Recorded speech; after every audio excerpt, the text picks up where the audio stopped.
Hello and welcome back to the Tech Blackboard. Today in our part 14 of DP203 exam Q&A series, we are going to cover 10 very important questions, and today we will focus on Azure Storage, Azure Synapse, Azure Blob and many other topics as well. And friends, next week I will bring a case study on DP203. I am also working on case studies for EZ104, which is Microsoft Azure Administrator exam. So please subscribe to the channel and press that bell icon to receive timely notification of all our upcoming cloud certification videos. And friends, we have already covered 175 questions on DP203 certification, a must watch for anyone preparing for the same. Please do watch to cover the entire course content and be fully prepared for the exam. What's more, you can get a free PDF file containing all the questions with answers discussed in last 13 parts, which will help you in your offline exam preparations. The links for all the previous parts are available in the description box. And as always, I will share a free PDF file containing all the 10 questions with answers discussed in this video. And for that, you have to tell me the correct answers for the question number 179 and 183. Answers to both these questions are covered in this very video. And friends, if this video adds any value to your learning, please take a brief moment to appreciate our work by liking and sharing this video. So let's begin this episode and get one step closer to our DP203 certificate.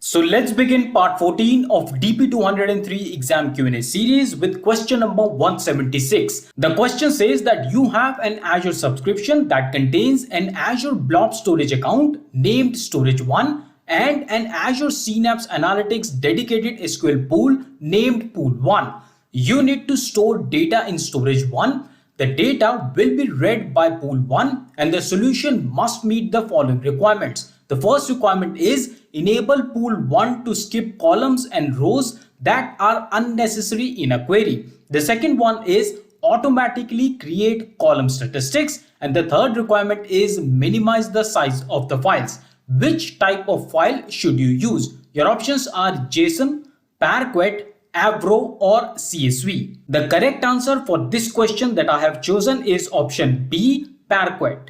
And the reason is the second requirement given in the question, which says automatically create column statistics. Now let me take you to the Microsoft documentation to support our answer. So this is the Microsoft documentation which says statistics in Synapse SQL. Here on this documentation, let me just find out the Paraquet so that we save some time. Here in this section which says automatic creation of statistics, there is a section called note, and under this note you can read automatic creation of statistics is turned on for Paraquet file. For CSV, statistics will be automatically created if you use open row set. You need to create statistics manually to use CSV external table. So that's why, because we wanted to automatically create column statistics, we have chosen Paraquet as the answer to this question. Moving on with the next question, 177. The question says that you plan to create a table in an Azure Synapse Analytics dedicated SQL pool. Data in the table will be retained for 5 years. Once a year, data that is older than 5 years will be deleted. Now you need to ensure that the data is distributed evenly across partitions. The solution must minimize the amount required to delete old data. How should you complete the transact SQL statement? Here you can see that we have one create table statement which is creating a fact sales table. So you can see the columns here. And then we have with clause. So we have clustered the distribution given and you have to choose the value for it. And then we have partition clause also given and we have to choose the value for the same. Now let's check out the options given. The options are customer key. The second option is hash. Third one is round robin, and then we have replicate. The fifth one is order date key, and the sixth one is sales order number. Now let me first show you the answers and then I will justify the same. So the answer for this question is Option B, so the distribution clause will have value as hash, and then the partition clause will have the value as order date key, which is our option E. Now friends, as you can see that this is a sales table that records all the sales transaction, and normally these kind of transactional tables are very big. So that's why it is suggested to have hash distribution for these big tables. Coming to the second option, here you can see that the question says that once a year, data that is older than 5 years will be deleted. And this means that we want to delete the data. However, we are not deleting the data entirely. We want to delete the data on year basis. Thus, it's best to have partition on year level. And here you can see in the question or the query itself that they have given the values of partition based on the year. So we have 1st January of 2017. The second partition is 1st January 2018. The third one is 1st January 2019, so on and so forth. And due to the fact that we want to have partition on date or yearly basis, there can be no better column to have partition other than order date key. Now let's move on to the next question. Question number 178. The question says that you have two Azure storage accounts named Storage 1 and Storage 2. Each account holds one container that has hierarchical namespace enabled. The system has files that contains data stored in Apache Paraquat format. You need to copy folders and files from Storage 1 to Storage 2 by using Azure DataFactory copy activity. The solution must meet the following requirement. The first requirement is no transformation must be performed. The second requirement is the original folder structure must be retained. And the third requirement is minimize time required to perform the copy activity. How should you configure the copy activity? You have to answer on two levels. The first level you have to answer is source dataset type, and the second level is copy activity, copy behavior. Okay, so now let me give you the answers and then I will give you the justification for the same. So the answer for the source data type is Paraquat, and the answer for the copy activity, copy behavior is preserve hierarchy. Now friends, the reason behind choosing Paraquat as source data type is that for Paraquat datasets, the type property of copy activity must be set to Paraquat source, and that's why we have chosen Paraquat as the answer. Now moving on to the preserve hierarchy, and the reason is because the preserve hierarchy property, which is the default one, is preserves the file hierarchy in the target folder. The relative path of the source file to the source folder is identical to the relative path of target file to the target folder. And with that, let's quickly jump to the question number 179. The question says that you are designing an Azure Data Lake storage solution that will transform raw JSON files for the use in an analytical workload. You need to recommend a format for the transformed files. The solution must meet the following requirement. The first one is contain information about the data types for each columns in file. The second requirement is support querying a subset of columns in the files. The third requirement is support read-heavy analytical workloads. And the fourth one is minimize the file size. What should you recommend? Your options are JSON, CSV, Apache Avro, or the last option is Apache Paraquat. And the correct answer for this question is option D, Apache Paraquat. And now let's move on to a very interesting question. Question number 180. The question says that from a website analytics system, you receive data extract about user interactions such as downloads, link clicks, form submissions and video plays. Data contains the following columns. You can see we have columns here. We have name and sample value. We have date, event category, event action, event label, channel grouping, total events, unique events, and then we have session with events. You can observe the values for each of these. Further, the question says that you need to design a star schema to support analytical queries of the data. The star schema will contain 4 tables, including a date dimension. To which table should you add each column? To answer, select the appropriate option in the answer area. Here you can see that out of all the columns given, the question is asking you about event category, channel grouping, and then total events. and you have to tell that which of these tables you will put these columns into. But friends, before I begin to answer this question, I want to know whether you know what is star schema. So let's explore star schema first, and then we will come back to this question. So this is the relevant Microsoft documentation to understand star schema and importance of Power BI. In the overview section, you can read that star schema is a mature modeling approach widely adopted by relational data warehouses. It requires modelers to classify data model tables as either dimension or fact table. You can read more about dimension table as well. So dimension tables describe business entities, the things you model. Entities can include products, people, places, concepts, including time itself. On the other hand, fact table stores observation or events and can be sales order, stock balances, exchange rate, temperatures, etc.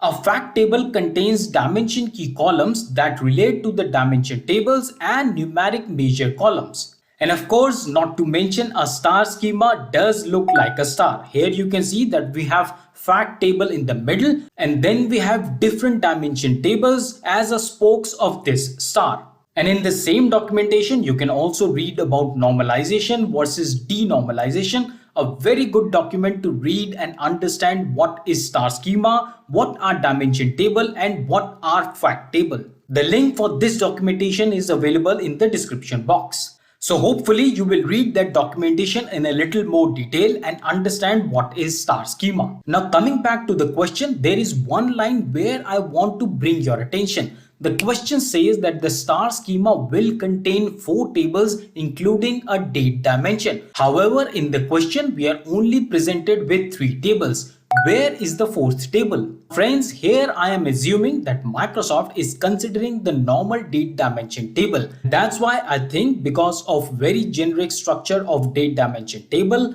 Microsoft has safely removed that table. On second thoughts, I guess Microsoft is judging the level of your knowledge. Anyways, the exact reason why Microsoft has not given the date dimension is not very clear to me. I have my assumption. You might have your assumption as well. But for now, let's check out the answer. The answer for event category is dim events. Then we have channel grouping, and the answer for this one is dim channel. And then for total events, we have the answer as fact events. Now let's move on to question number 181. The question says a company purchases IoT devices to monitor manufacturing machinery. The company uses an IoT appliance to communicate with the IoT devices. The company must be able to monitor the devices in real time. You need to design the solution. What should you recommend? Your options are Azure DataFactory instance using Azure PowerShell, or the option B is Azure Analysis Services using Microsoft Visual Studio. The third option is Azure Stream Analytics Cloud Job using Azure PowerShell. And the fourth option is Azure Data Factory instance using Microsoft Visual Studio. And the correct answer for this question is option C, Azure Stream Analytics Cloud Job using Azure PowerShell. Now let's check out Stream Analytics. Azure Stream Analytics is a cost-effective event processing engine that helps uncover real-time insights from devices, sensors, infrastructure, applications, and data quickly and easily. You can monitor and manage stream analytics resources with Azure PowerShell, CMDlets, and PowerShell scripting that executes basic stream analytics tasks. And that's exactly what we have chosen as the answer. We have chosen Azure Stream Analytics that can be managed using Azure PowerShell. Now let's move on to question number 182. The question says that you have an Azure Synapse Analytics dedicated SQL pool that contains a table named contacts. Now the table contacts contain a column named phone. You need to ensure that the users in specific role only see the last 4 digits of a phone number when querying the phone column. What should you include in the solution? Your options are column encryption, dynamic data masking, a default value. The fourth option is a table partition, and the fifth one is row level security. The correct answer for this question is option B, dynamic data masking. Moving on, we have question number 183. The question says that you plan to ingest streaming social media data by using Azure Stream Analytics. The data will be stored in files in Azure Data Lake storage, and then consumed by Azure Databricks and Polybase in Azure SQL Data Warehouse. You need to recommend a Stream Analytics data output format to ensure that queries from Databricks and Polybase against the files encounter the fewest possible errors. The solution must ensure that the files can be queried quickly and that the data type information is retained. What should you recommend? Your options are Avro, option B is CSV, then we have Parquet, and the last option is JSON. The correct answer for this question is option A, Avro. Now let me give you a little bit more information on Avro format. The Avro format is great for data and message preservation. Avro schema with its support for evolution is essential for making the data robust for streaming architectures like Kafka, and with the metadata that schema provides, you can reason on the data. So that was a quick introduction of Avro format. Moving on, we have question number 184. The question says that you have an Azure storage account. You plan to copy 1 million image files to storage account. You plan to share the files with an external partner organization. The partner organization will analyze the files during next year. You need to recommend an external access solution for the storage account. The solution must meet the following requirements. The first requirement is ensure that only the partner organization can access the storage account. The second requirement is ensure that the access of partner organization is removed automatically after 365 days. What should you include in the recommendation? Your options are shared key, Azure Blob Storage Lifecycle Management Policy. The third option is Azure Policy, and the fourth option is Shared Access Signature, or also known as SAS. And the correct answer for this question is Shared Access Signature.